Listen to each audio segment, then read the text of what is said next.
ब्रह्मा गुरुः विष्णु गुरुदेवो महेश्वरः गुरुः साक्षात् परब्रह्म तस्मै श्री गुरुवे नमः।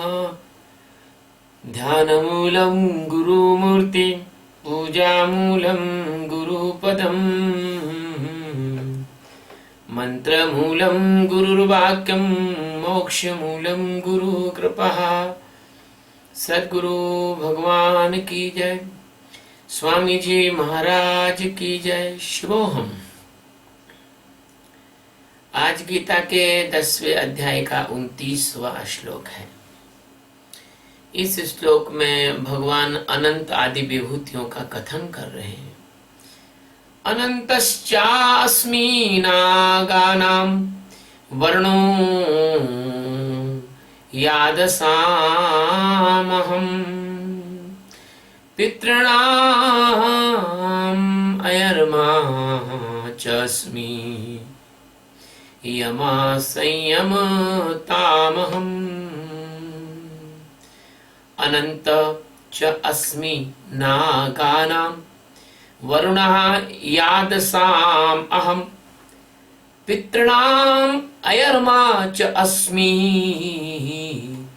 यमः संयमताम् अहम्।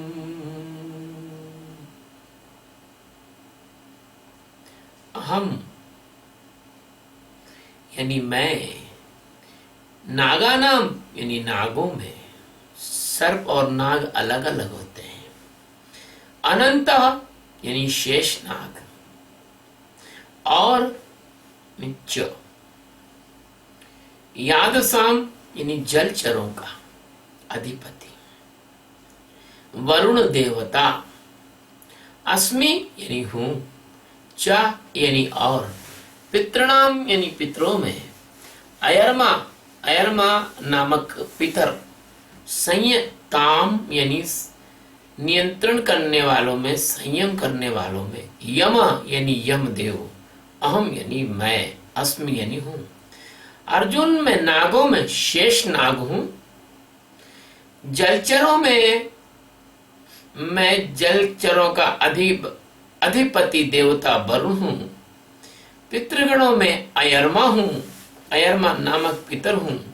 और संयम पूर्वक शासन करने वालों में यमराज में हूं। सद्गुरु सच्चिदानंद परमात्मा अनंत अनंत कोटि आकाश गंगाओं के, अनंत अनंत कोटि ब्रह्मांडों के एकमात्र अधिपति, एकमात्र नायक, एकमात्र देवता, एकमात्र आधार और एकमात्र अधिष्ठान भगवान सद्गुरु श्री कृष्ण सच्चिदानंद परमात्मा अर्जुन को कहते हैं कि अर्जुन में नागों में शेष नाग हूं। जीवन में जो अनंतता है वो जन्म के बाद मृत्यु और मृत्यु के बाद फिर जन्म, इस प्रकार से अनंत अनवरत जो श्रृंखला चल रही है अंतहीन, वो एक एक जन्म में अगणित आकांक्षाओं और कामनाओं के फन फैलाए व्यक्ति के अंदर खड़ी है, व्यक्ति के चित्त में पड़ी है। व्यक्ति के चित्त के अंदर नागों का बहुत भंडार है, अनेक फन है, अनेक आकांक्षाएं हैं, अनेक कामनाएं हैं। जब ये नाग कुछ शेष ना रह जाएं, जब ये आकांक्षा कुछ काम में कुछ बच न पाए जो आदमी को डस रही थी, तो भगवान का ज्ञान ही शेष बचे। भगवान शेषनाग बनकर उन सब वृत्तियों और आकांक्षाओं को, उनके बेहद जहरीले फनों को उसी प्रकार से शमन कर दें जैसे कालिया नाग पर भगवान श्री कृष्ण नाचे थे, जैसे शेषनाग पर भगवान विष्णु शयन करते हैं। ऐसी उन कामनाओं के होने पर भी उन कामनाओं पर आप शयन करें, वो कामना आपके ऊपर न चढ़ बैठे, आप उन पर चढ़ बैठे, आप उन पर लेटे, आप उन पर आराम करें, वो आपको परेशान न कर सके। इस अवस्था को, इस सद्गुरु की कृपा को, भगवान की इस धारण शक्ति को, भगवान के इस धात्रे नमः को, भगवान के इस सामर्थ्य को, जो भगवान अनंत आकाश गंगाओं को उसी प्रकार धारण किए हैं, इसको शेष नाग कहा गया है। यहां तुम अनंत में अनंत होकर अनंत में समा जाओ। तुम्हारा अंत ना है, ना था, ना है, ना होगा। तुम्हारी कामनाओं के इस खेल को, इस जीवन को, तुम्हारे कामनाओं के इस मेल को, जो तुम्हें अज्ञानता के कारण इतना सता रहा है, परेशान कर रहा है, तुम इसमें मरे जा रहे हो, खटे जा रहे हो, पके जा रहे हो, सड़े जा रहे हो। इन नागों ने तुमको डस लिया है, परेशान कर दिया है, जहरी जहर भर दिया है। भगवान की भगवत्ता के जागने पर इन नागों का जहर वैसे ही उतर जाता है जैसे भगवान गरुड़ के आने पर राम लक्ष्मण को जो नाग पास में बांध दिया था इंद्रजीत ने, वो नाग पास में बंधे भगवान का शरीर नीला पड़ने लगा था, लेकिन गरुड़ जी ने आकर, और गारुड़ी मंत्र जिसको कहते हैं, गरुड़ की मौजूदगी यानी गरुड़ यानी ज्ञान, उस ज्ञान की मौजूदगी के कारण वो सर्पों का पास छूट गया। वो सर्प डर के भाग गए, क्योंकि गरुड़ सर्पों का भोजन करते हैं। ऐसे ही भगवान सद्गुरु सच्चिदानंद परमात्मा तुम्हारे अंदर मौजूद जो सर्प हैं, तुम्हारे अंदर मौजूद जो जहरीली कामना है, तुम्हारा जो अहंकार से भरा हुआ सर्प का फन है, भगवान सद्गुरु उसका भोजन करते हैं, तुम्हारे अहंकार को खा जाते हैं। किसी मित्र ने पूछा एक सद्गुरु से कि सद्गुरु, क्या सद्गुरु मांसाहारी होता है? तो उसने अपेक्षा की थी कि सद्गुरु बोलेंगे नहीं, सद्गुरु तो शाकाहारी होता है।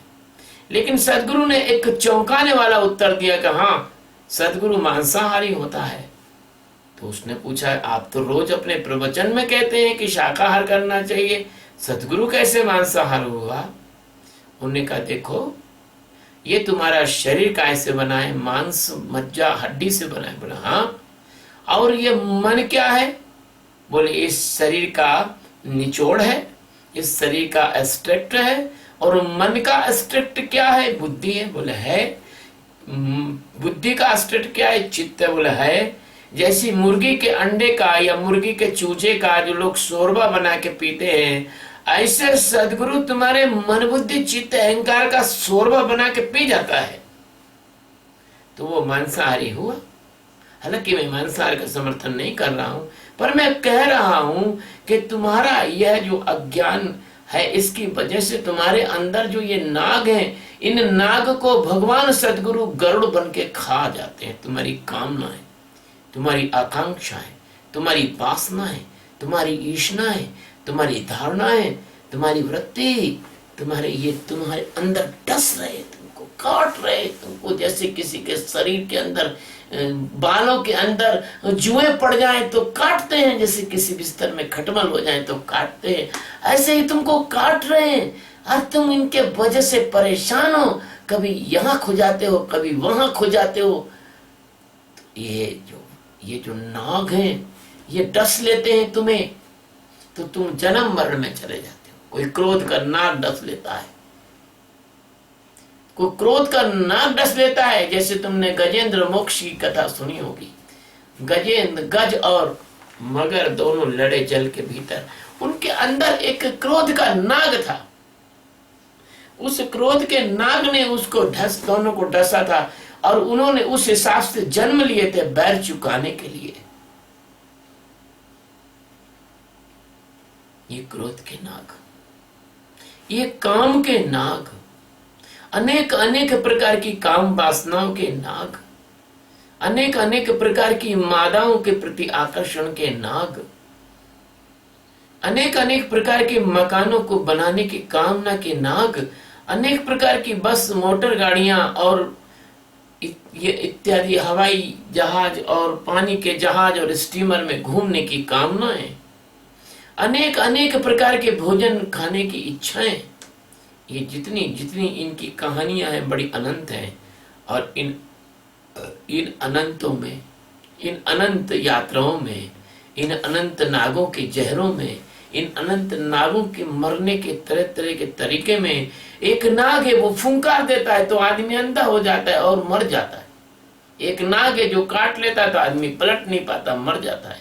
एक नाग होता है जो पैर में फूंक मार देता है, पैर हाथी जैसा मोटा होकर सड़ने लग जाता है। एक नाग है जो काटता है तो खून जमने लग जाता है। एक नाग है जो काटता है तो सांस रुकने लग जाती है। एक नाग है जो काटता है तो दिमाग की मृत्यु हो जाती है। एक नाग है जो काटता है तो लकवा मार जाता है। इस प्रकार के अनेक अनेक प्रकार के जहरों से भरी हुई ये तुम्हारी जो लंबी जिंदगी की श्रृंखला है, ये तुम्हारी चैन है, ये तुम्हारी कड़ी है, ये तुम्हारे जन्म है।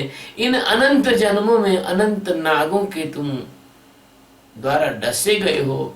उन अनंत नागों के द्वारा डसे हुए तुम्हारे को सतगुरु भगवान विष्णु तत्व में जगाते हैं, आत्म ज्ञान में जगाते हैं, सच्चिदानंद परमात्मा तत्व में जगाते हैं। फिर नाग तुम्हारा कुछ नहीं बिगाड़ सकते। फिर तो तुम नाग के सिर पर नाच सकते हो। फिर तो तुम नाग के ऊपर बिस्तर करके सो सकते हो। तुम्हारा काम तुम्हारा नौकर होगा, तुम्हारा क्रोध तुम्हारा दास होगा, तुम्हारा लोभ तुम्हारे काम करेगा, तुम्हारा मोह तुम्हें असर नहीं करेगा। इस प्रकार से भगवान का यह वचन इतना ज्यादा गहरा है कि अनंतश्चास्मि नागा नाम, ये समस्त नागों में मैं अनंत नाग हूं। मैं वो नाग हूं जिस नाग के होने से ये सारे नाग समाप्त हो जाते हैं, मुझ में समा जाते हैं। मैं वह ज्ञान का भंडार हूं, मैं वह मौजूदगी हूं आत्मा ज्ञान की, जहां माया की नानी मर जाती है, माया का वश नहीं चलता। भगवान का ये वचन इतना गहरा है, मैं आपसे कह नहीं सकता। इस वचन की व्याख्या करते करते अगर कई वर्ष भी गुजर जाएं तो बहुत कम है। ये तुम्हारे पूरे संसार की पीड़ा और पूरे संसार के परिभ्रमण का और पूरे संसार के अज्ञान का और पूरे संसार के विषाक्त होने का और पूरे संसार के दुखों का और पूरे संसार के दावानल का और पूरे संसार के जन्म और मरण के रहस्य का परिचायक वचन है। इसलिए प्यारे मित्रों, भगवान आगे कहते हैं कि वरुण याद साम अहम। भगवान धारण करते हैं इस जगत को।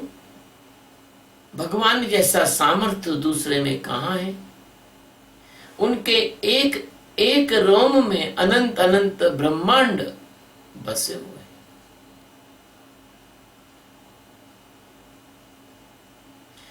जब मां कौशल्या ने भगवान के मुंह को में से मिट्टी निकालना चाहिए,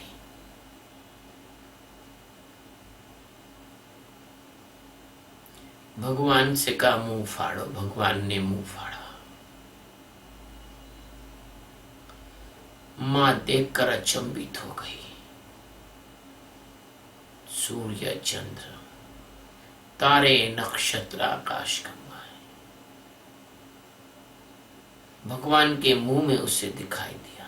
मां को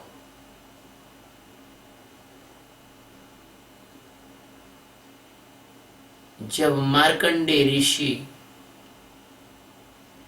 बद्रीनाथ धाम के पास में अपना आश्रम बनाकर तपस्या कर रहे थे तो महाप्रलय हुआ।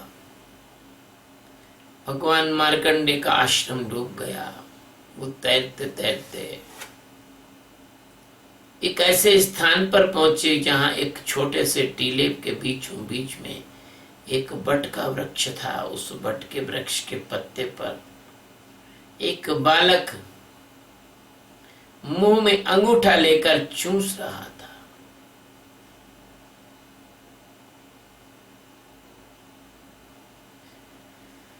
मार्कंडे ऋषि ने उत्सुकतावश देखा कि ये बालक कौन है भाई।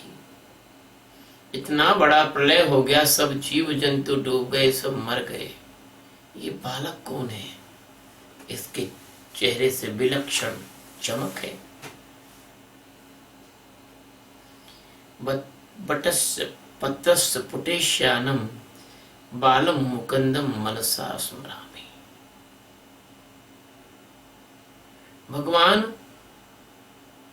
की लीला है, उनकी माया बड़ी अपार है, कोई नहीं समझ सकता। मार्कंडे ऋषि जैसे लोग मोहित हो जाएं तो आप लोग तो बहुत बच्चे हो, आप तो चुपचाप से ध्यान करके आत्मज्ञान प्राप्त कर लो, इसी में आपकी भलाई है। ज्यादा खोपड़ी ना चलाओ तो बहुत ठीक रहेगा। मार्कंडे जी जब पास में गए तो भगवान ने ली श्वास और मार्कंडे श्वास के द्वारा उनके पेट में चले गए और वहां देखते क्या है, अनंत अनंत ब्रह्मांड देखे उन्होंने, अनंत अनंत आकाश गंगाएं देखी उन्होंने पृथ्वी जैसे कई ग्रह देखे और बाद में भटकते भटकते अंदर ही उनका आश्रम देखा। बद्रीनाथ, केदारनाथ, गंगोत्री, जमुनोत्री देखी और भगवान ने सब कुछ दिखाने के बाद जब प्रलय का पानी उतर गया तो मार्कंडे को बाहर निकाल दिया छींक के द्वारा। ऐसे दीन बंधु दयालु भगवान दीनानाथ, जिनके रोम रोम में कोटि कोटि ब्रह्मांड में बसे हुए हैं। कहते हैं ना कि सारद श्रुति शेषा ऋषि अशेषा जा कहू कोई नहीं जान, जेहि दीन पियारे वेद पुकारे द्रबहु श्री भगवान। भगवान को कोई जान नहीं सकता, लेकिन हाँ तुम्हारे अंदर आत्म तत्व है, तुम उसको जान सकते हो और मुक्त हो सकते हो। लेकिन पूरे सागर को तुम नहीं जान सकते, पूरे सागर को तुम पी नहीं सकते, एक बूंद तुम्हें पर्याप्त है। तो भगवान सबको धारण किए हुए हैं। ऐसा ही घटना और माँ यशोदा के जीवन में हुई। भगवान सबको धारण किए हुए हैं।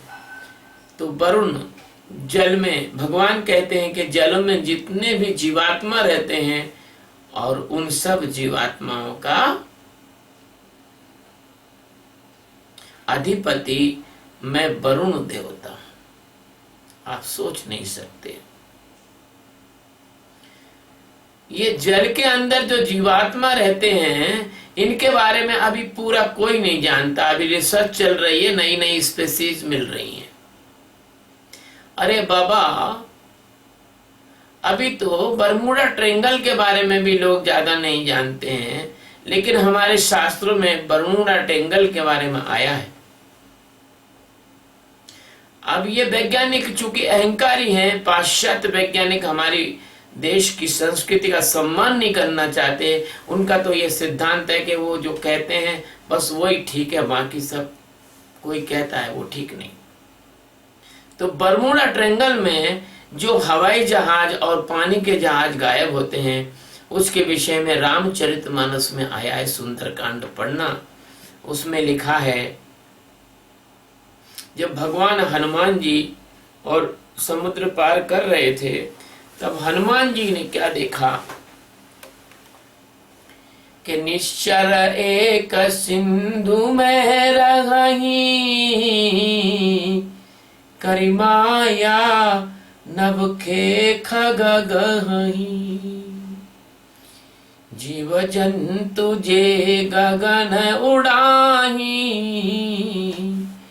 जल बिलो की तिन के परछाई, गाई छाह सकसो न उड़ाई, यही विधि सदा गगन चरखाई, सोई छल हनुमान सन कीना, तासु कपट कपि तुरत ही चीना, ताहे मारे मारुत सुत वीरा, लंका पहुंच गए मति धीरा। एक राक्षस, एक ऐसी जाति का राक्षस, एक विशेष शक्ति से संपन्न राक्षस लंका के समुद्र में के बीच में रहता था। यदि कोई भी आकाश में वस्तु उड़ती थी, पक्षी या कोई भी व्यक्ति उड़ता था, तो उसकी जो परछाई को वो इस तरह से पकड़ता था, साइंटिफिक ढंग से उसको इतना भ्रमित कर देता था उड़ने वाले को, कि वो नीचे कुछ ऐसा दिखाता था कि वो नीचे की तरफ गिर जाता था। जैसे आप कहीं जा रहे हैं और आपकी आंखों पर किसी तेज प्रकाश को डाल दिया जाए तो आप चौंधिया जाओगे, आप गिर सकते हो। ठीक ऐसा ही बरमुडा ट्रायंगल में है, बिल्कुल 100%। लेकिन लोग बात मानते नहीं। तो वो ही छल उसने हनुमान जी के साथ किया। तो हनुमान जी तो महावीर थे, क्योंकि ज्ञानी महावीर होता है। ज्ञानी के साथ छल करने वाले का सत्यानाश हो जाता है। हनुमान जी ने मार डाला उसको। अब वो मारा कैसे, ये बात गोपनीय है, क्योंकि ये बात इतनी ज्यादा गोपनीय है कि रामचरितमानस में लिखी नहीं जा सकती। इसलिए हमारे जो ऋषि मुनि वो इस संसार के सर्वोपरि ज्ञानी और वैज्ञानिक थे। तो भगवान कहते हैं कि जलचरों का जो अधिपति है, जलचरों का राजा है, वह मैं हूं, वरुण देवता मैं हूं। ये जो जितने सिंधी लोग होते हैं, झूले लाल को कहते हैं, आयो लाल झूले लाल, लाल मेरी, वो गाते रहते हैं। झूले लाल को ही वो पूछते हैं, क्योंकि ये लोग वरुण देवता के उपासक हैं। धमाधम मस्त कलंदर अली दा पहला नंबर सिंधी का, सिंधियों का बड़ा मशहूर गाना है, लाल मेरी लाल मेरी। तो ये वरुण देवता हैं। ये वरुण देवता ये जलचरों के अधिपति हैं, और भगवान कहते हैं कि वरुण देवता मैं हूं। अब इस वरुण देवता का क्या अर्थ है?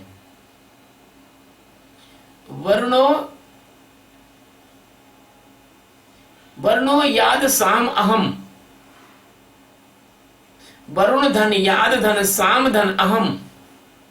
मैं वरुण अर्थात जल देव जो है, वो जीवन में कुछ तरलता जो आती है वो जल से ही आती है,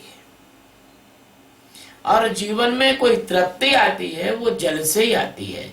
इसलिए यहां लिया है कि अगर आपको तृप्ति हो गई आपके जीवन में, तो वह परमात्मा के बिना तृप्ति का होना संभव नहीं है। ये है वरुण। और जल के जो गुण हैं, वरुण याद, तो जल के जो गुण हैं वो जलचर, और चाहे जलचर हो, चाहे थलचर हो, चाहे नभचर हो, जल जिसके भी अंदर जीवन है उसके अंदर तो जल होगा ही होगा। तो जो शक्तियां हैं वे परमात्मा की व्यापकता से व्याप्त है, क्योंकि जल पूरे शरीर में व्याप्त है। तो इस बात का द्योतक है कि परमात्मा भी पूरे शरीर में व्याप्त है। इसलिए लोग कहते हैं कि जल ही जीवन है।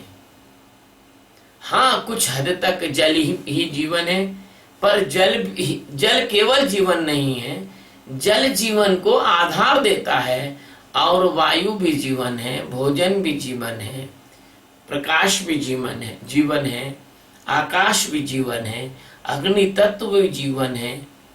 और बड़ी मजेदार बात यह है कि ये शरीर कितना बड़ा चमत्कार का अड्डा है कि इसमें जल है लेकिन ये शरीर गलता नहीं, इसमें अग्नि है, जठराग्नि है, जलन भी होती है, गर्मी भी लगती है, पसीना भी आता है, ये शरीर जलता नहीं।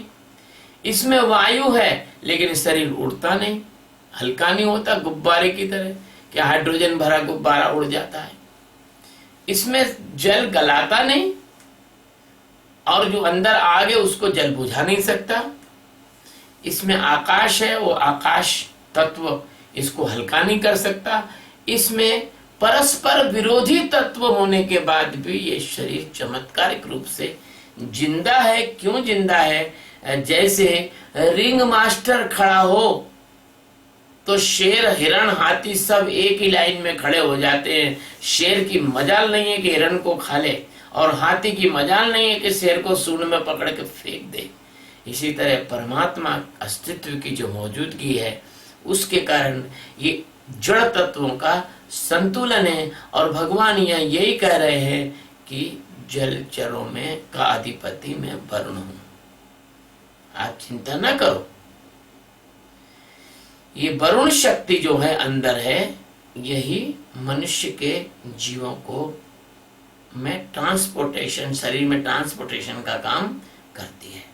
अब कहते हैं पितरों में अयरमा नामक पितर। आप मर जाता है कोई व्यक्ति, शरीर मर जाता है,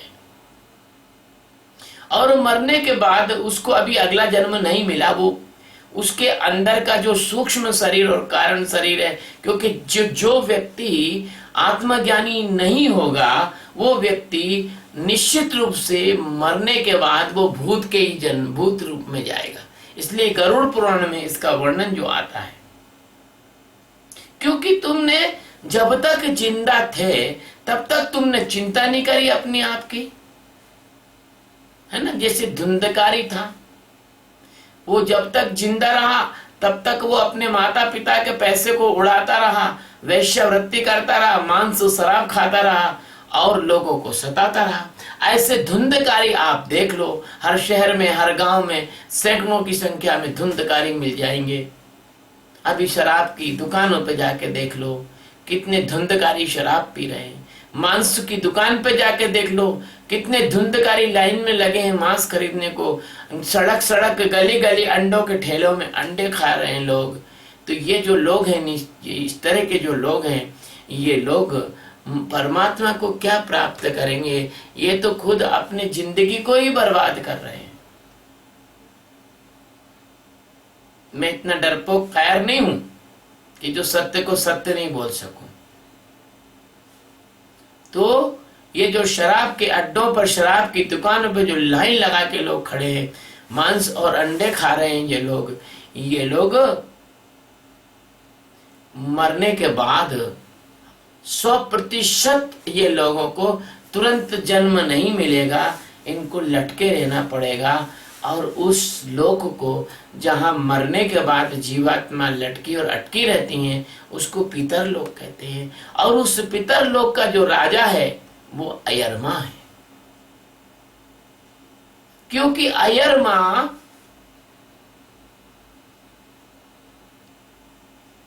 वह है अयरमा। तुम्हारे सूक्ष्म और कारण शरीर के अंदर तुम्हारा आत्मा है अयरमा, अयरमा, अयर आत्मा, अयम आत्मा, अयरमा, अयरमा जो रम रहा है तुम्हारे अंदर, वो अयरमा परमात्मा, वह सबका पितर है, वो सबका एंसेस्टर है, वो सबका पायोनियर है। इसलिए भगवान कहते हैं कि मैं पितरों में अयरमा हूं। तुम जिस ढंग का जीवन जियोगे, मरने के बाद तुम उसी ढंग के इसमें जाओगे। और जैसे कोई आदमी अत्यंत क्रूर और कमीना होता है, वो मरने के बाद ऐसा प्रेत बनता है कि उसको भूख और प्यास तो लगती है, लेकिन वो पानी पी नहीं सकता, वो पानी के तल पर जा नहीं सकता।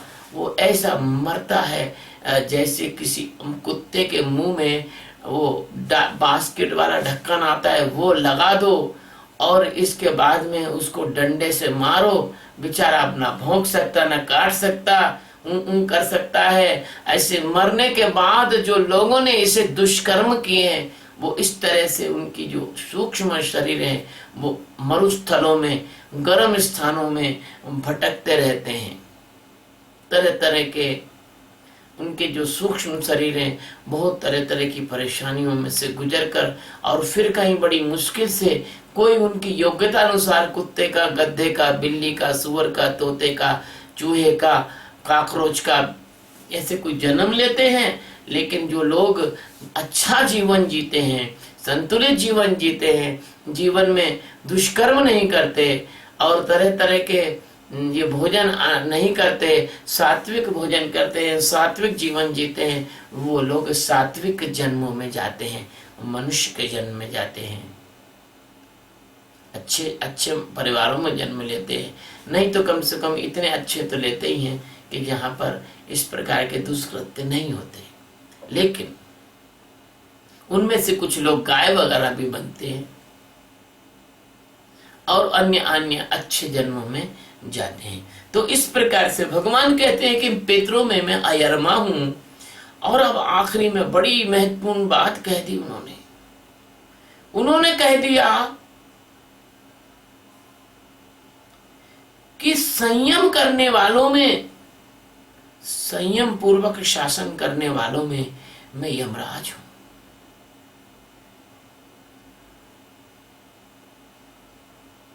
इस्लाम कहता है कि कयामत के बाद इंसाफ होगा और जो जिसने किया है वो उसका भरेगा। उनका कहना उनके लिए इसलिए भी सत्य है कि उनकी मृत्यु होती है तो गाड़ दिया जाता है, और गाड़ने के बाद जब तक शरीर में जरा सा भी ठीक ठाक रहता है, जीवात्मा वहां से जाता नहीं।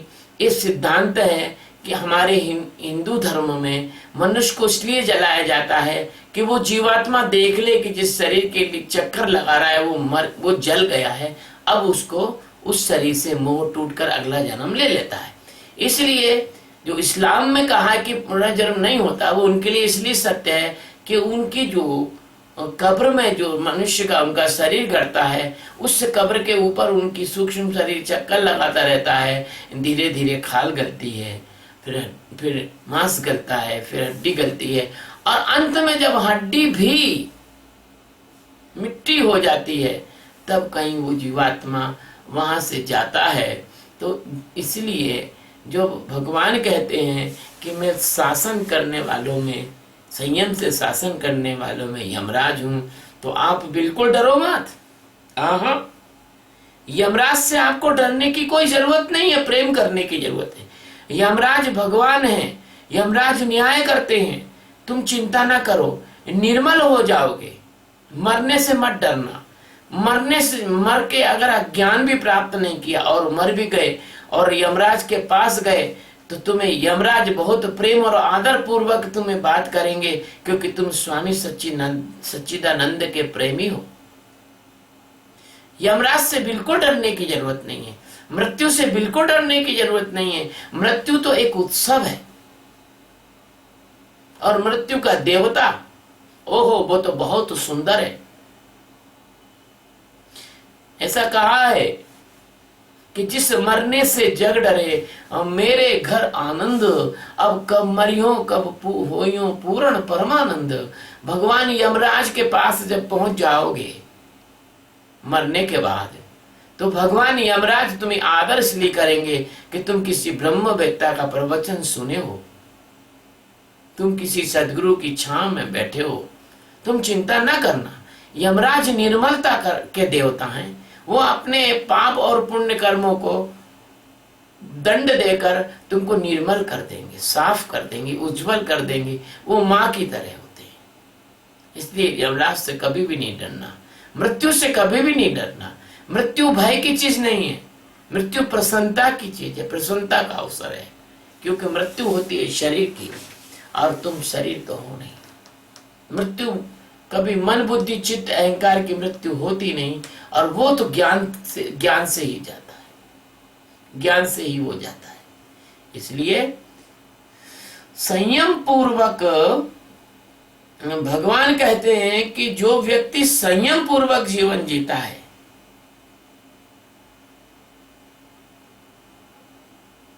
जो सतगुरु का आशीर्वाद प्राप्त करता है, ये सतगुरु का ज्ञान प्राप्त करता है, वो तो बहुत अच्छी बात है। सतगुरु के प्रेम में डूबता है, तो परमात्मा अगर यमराज भी सामने आके खड़ा हो जाए तो एक बार यमराज को भी हारना पड़ता है प्यारे मित्रों, जैसे नचिकेता ने यमराज को भी हरा दिया। नचिकेता ने यमराज को भी हरा दिया। ब्रह्मवेत्ता का शिष्य हो और ब्रह्म ज्ञान के मार्ग पर चल रहा हो, उसको यमराज से डरने की कोई जरूरत नहीं है। ईमानदार और अच्छे लोगों को पुलिस से डरने की कोई जरूरत नहीं है। पुलिस वाले उनका बाल भी बाका नहीं कर सकते, क्योंकि उनके खिलाफ उनको सबूत नहीं ला सकते कुछ भी, और झूठ के पैर कभी टिकते नहीं।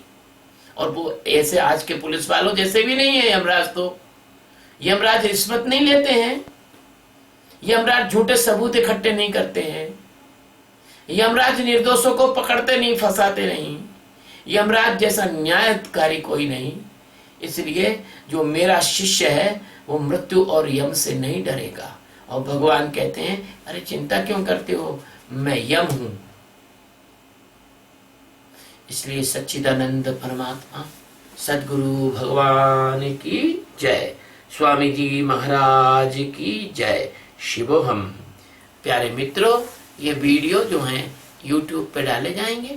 मैं आपसे निवेदन करता हूँ आप इनको अधिक से अधिक संख्या में सब्सक्राइब करें, अधिक से अधिक लोगों को सुनवाएं। और एक सूचना है, 1 अगस्त 2015 को दिल्ली में एक ध्यान शिविर का आयोजन किया गया है।